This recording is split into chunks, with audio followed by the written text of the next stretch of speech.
rails, Mr. Shapiro? You know, honestly, Piers, you've kind of been a bully on this issue because what you do, and I've seen it repeatedly on your show, I watch your show, and I've seen it repeatedly, what you tend to do is you tend to demonize people who differ from you politically by standing on the graves of the children of Sandy Hook, saying they don't seem to care enough about the dead kids. If they cared more about the dead kids, they would agree with you on policy. I think we can have a rational political conversation about balancing rights and risks and rewards of all of these different policies, but I don't think that what we need to do is demonize people on the other side as being unfeeling about what happened in Sandy Hook. How dare you accuse me of standing on the graves of the children that died there? How dare you? I've seen you do it repeatedly, Piers. Like I say, how dare you? Well, I mean, you can keep saying that, but you've done it repeatedly. What you do, and I've seen you do it on the program, is you keep saying to folks that if they disagree with you politically, then somehow this is a violation of what happened in Sandy Hook. And you have yet, I'd really like to hear your policy prescriptions for what we should do about guns. Because you say that you respect the Second Amendment, and, you know, I brought this here for you so that you can read it. It's the Constitution.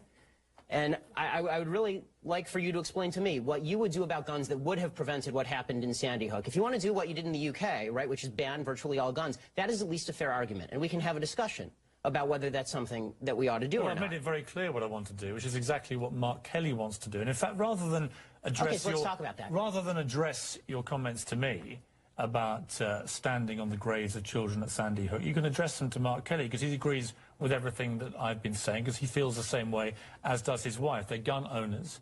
They both respect the Second Amendment of the Constitution. They don't want to take away anybody's right to defend themselves with guns. Well, they want to take away certain types of guns, obviously. They want to take away assault weapons, which are capable, with magazines like we saw at Aurora and Sandy Hook, of unleashing a ridiculous amount of bullets. Well, this is a question I wanted to ask you, Piers, because I've seen you talk about assault weapons a lot, and I've seen Mark Kelly talk about assault weapons. The vast majority of murders in this country that are committed with guns are not committed with assault weapons, they're committed with handguns. Okay, so are you willing to ban handguns in this country across the country? No, that's not what I'm asking for. Why not? Let me ask you... Don't you care about the kids who are being killed in Chicago as much as the kids in Sandy Hook? Yes, I do. Then why don't you care about banning the handguns in Chicago? We'll come to that. Let me ask you this.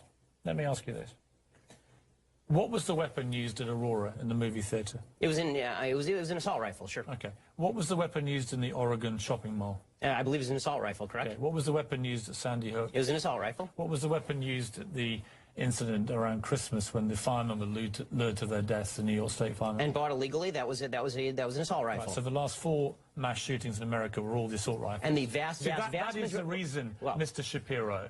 And you can smirk at me, and you can laugh at me. I'm not smirking. And you can accuse me of standing on the graves of dead children. And being a bully, yes. But that is the reason that people like me and Mark Kelly and Gabrielle Giffords want to have assault weapons like that removed from civilian hands. Your passion on the issue doesn't really justify the rationale for why you want to ban assault weapons, but not handguns. You don't understand why we want to remove the preferred weapon of choice, these killing machines, well, I would like from the hands of deranged young men. All I'm asking is for you to be philosophically consistent. If what you're worried about is the removal of killing machines from the hands of deranged young people, then maybe we should talk about a blanket gun ban. And let's get to what the left really wants here. And you say that you're for the Second Amendment. Why is it about left or right? Because in Britain this never is about left or right, this issue. Why is it here? Well, we can talk about Britain in a second. I think the reason that it's about left and right here is because fundamentally the right believes that the basis for the Second Amendment, and they believe in the Second Amendment, the basis for the Second Amendment is not really about self-defense and it's not about hunting. It is about resistance to government tyranny. That's what the founders said, and that's what the right believes in this country. Which tyranny are you fearing yourself? I fear the possibility of a tyranny rising in this country in the next 50 to 100 years. Let me tell you something, Piers. The fact that my grandparents and great-grandparents in Europe didn't fear that is why they are now ashes in Europe. So this kind of leftist revisionist history, where there's never any fear of democracy going usurpacious or tyrannical, is just that. It is fictitious. Just to clarify your position then, the answer to Sandy Hook, as it was to Aurora, as it was to Gabrielle Giffords, as it was to Columbine, Virginia Tech, is you do nothing. Is that your position? And that's not my position. What is your position? My position is that we have to calibrate laws that are designed to get guns out of the hands of bad people, and keep guns in the hands of good people who want to buy them. This idea of more guns versus less guns. How do you do that? Well, I think one of the ways that you do that is by better screening for mental illness. I think that you do better background checks. Was Adam Lanza's mother a good person?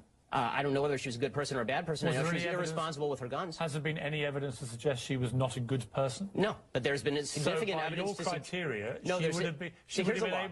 Wait a minute. by your criteria of the good people should be allowed the guns and the bad people shouldn't, she would have been allowed the guns. She was an irresponsible person. She didn't keep her guns locked up. And that should be against the law. If you have a mentally ill person in your house, so then we're talking about laws that we can both agree on, Piers. I don't know why you're disagreeing with me on this. Then she becomes a bad person, does she? Well, no, it's not a matter of morally good versus morally bad. You set the criteria, good and bad. So is she good or bad? You're right, Piers. I should have said responsible versus irresponsible. That's correct. Okay, so she goes from good to bad. No, she goes from responsible to irresponsible. Let's take a break. Let's come back and talk more about this because we don't agree.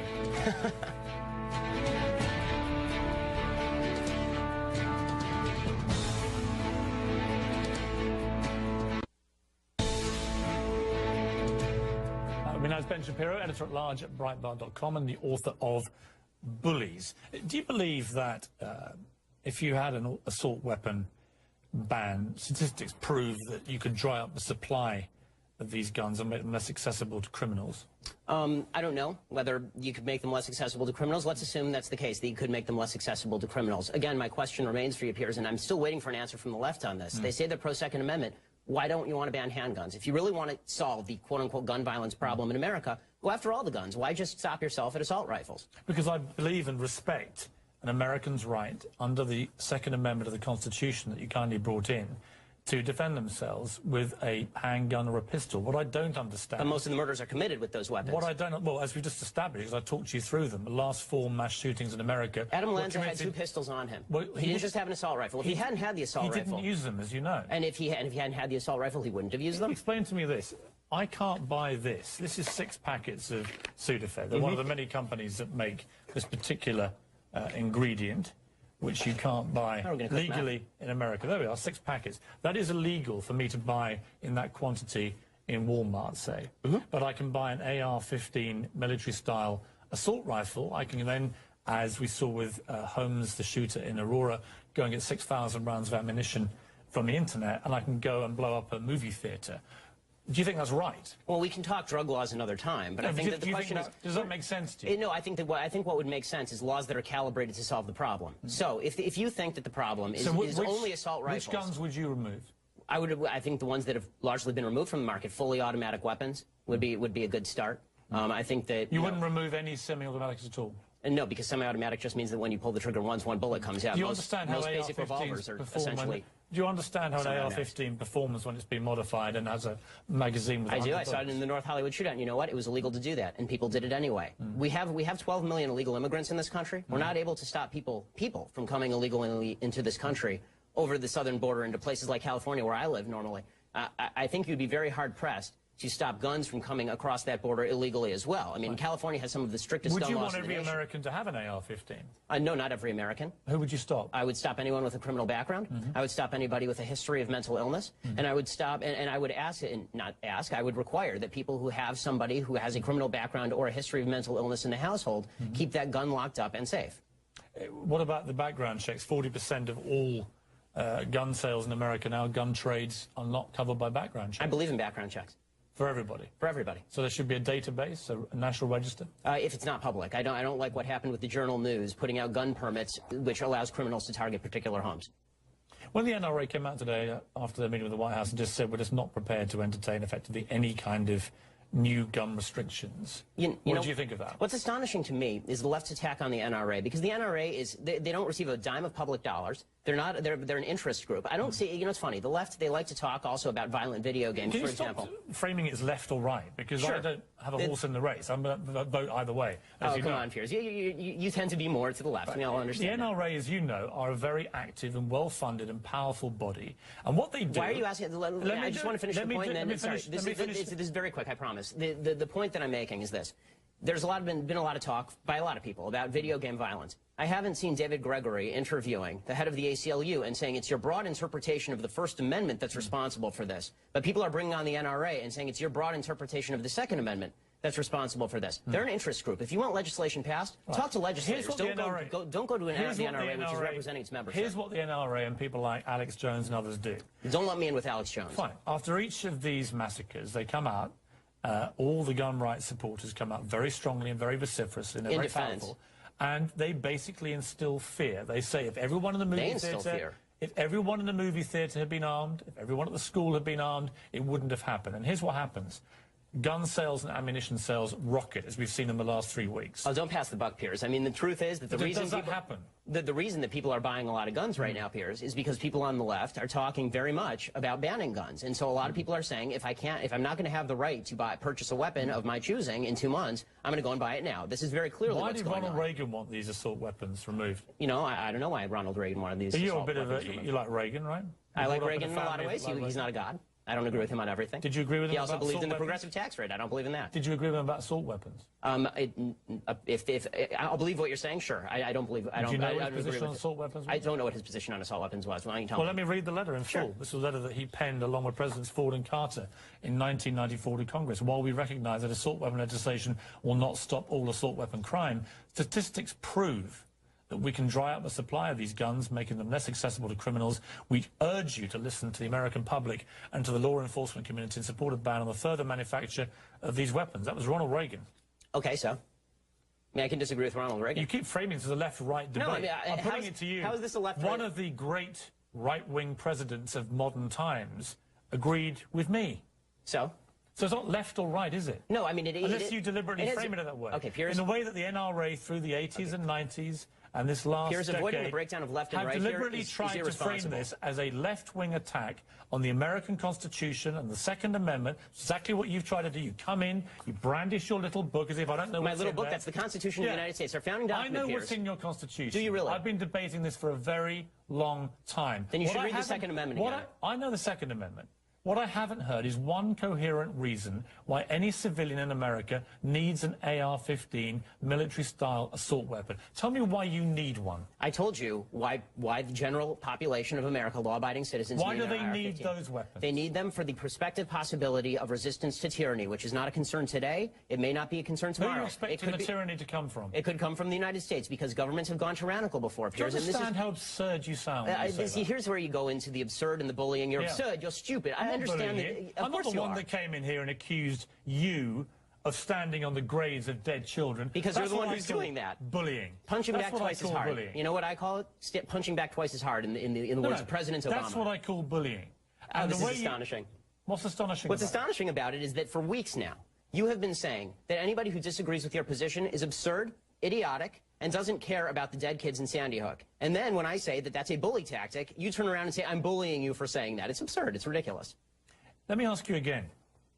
What is the point of a civilian having an AR-15 assault weapon? The point of a civilian having an AR-15 assault weapon, many of them are ex-military, right? I mean, I have military friends, and I don't have a problem with Colin Powell owning an AR-15 assault weapon. And what is the point of a civilian owning them? It depends on the civilian. If it's a criminal, they shouldn't own them. No, forget criminals and mentally ill people. No, but you can't separate that out. An average civilian who hasn't got a criminal record or is mentally ill, why do they need one? To protect against the possibility of eventual government tyranny. This was the purpose of the Second Amendment originally. It remains the purpose of the Second Amendment now. And pretending that governments have never gone usurpacious before from a democratic position. Do you genuinely believe your own government is going to turn on you in a way that you require an AR-15 to challenge them? This is what you really believe is going to happen. It may not turn on me. It may not turn on my children. Is that what you think? It may not turn on me. It may not turn on my children. But the fact is this. History is replete with democracies going tyrannical. It has happened. It happened in France in the 19th century. It happened in Spain in the last century. It happened in Germany. It happened in Italy. It has happened repeatedly throughout history. It happened in Japan. The reason we cannot remove AR-15 assault weapons is because the threat of your own government turning on you in a tyrannical way. It is yes. It is because that is your position. It is because there are countervailing rights and responsibilities. And Piers, I don't understand why we can't come to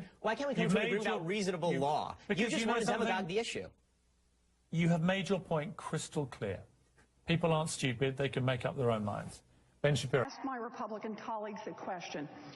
Do you have any idea what year it is? Did you fall down, hit your head, and think you woke up in the 1950s or the 1890s? Should we call for a doctor?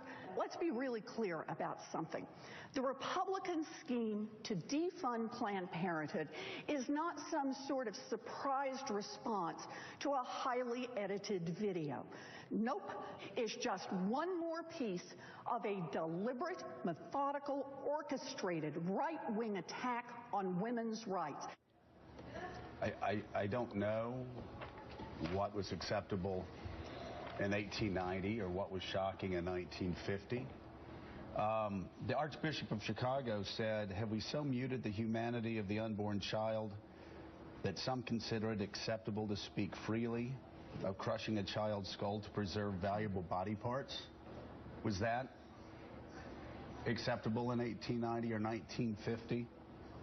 The commerce of body parts, the Archbishop says, of defenseless unborn children is callously discussed over lunch. A woman who spoke yesterday on the Senate floor talks about a sheer disdain for human dignity and a complete disregard for women and their babies. And there are pro-choice people who believe fervently in the right of a woman to choose, who are equally repulsed, disgusted by those videos, and more videos are coming out, and they will be worse. They're really bad. They will be worse.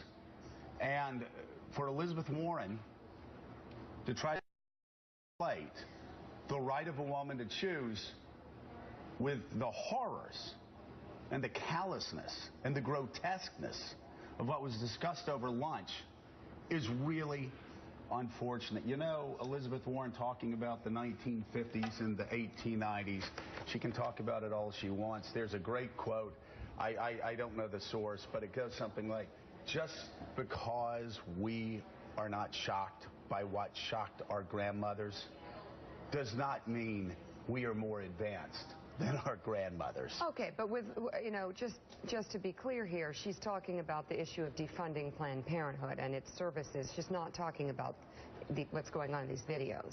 She's talking about an organization whose leaders look, I don't disagree. I think and there are more. It's going to be very interesting to see how many Americans really believe that their tax dollars should go to fund this organization. Planned Parenthood is not synonymous with women's health. You can have women's health, or you can have an organization that takes care of women's health without having the #1 abortion provider who speaks so callously over lunch about the harvesting of unborn children.